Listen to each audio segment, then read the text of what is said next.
Yes.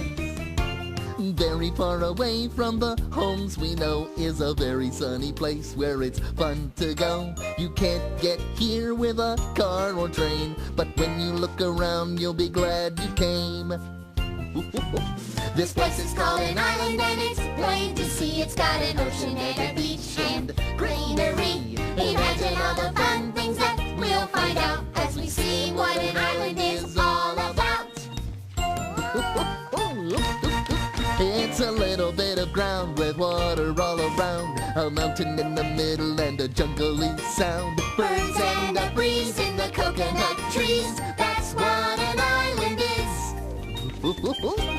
That's right, me hearties.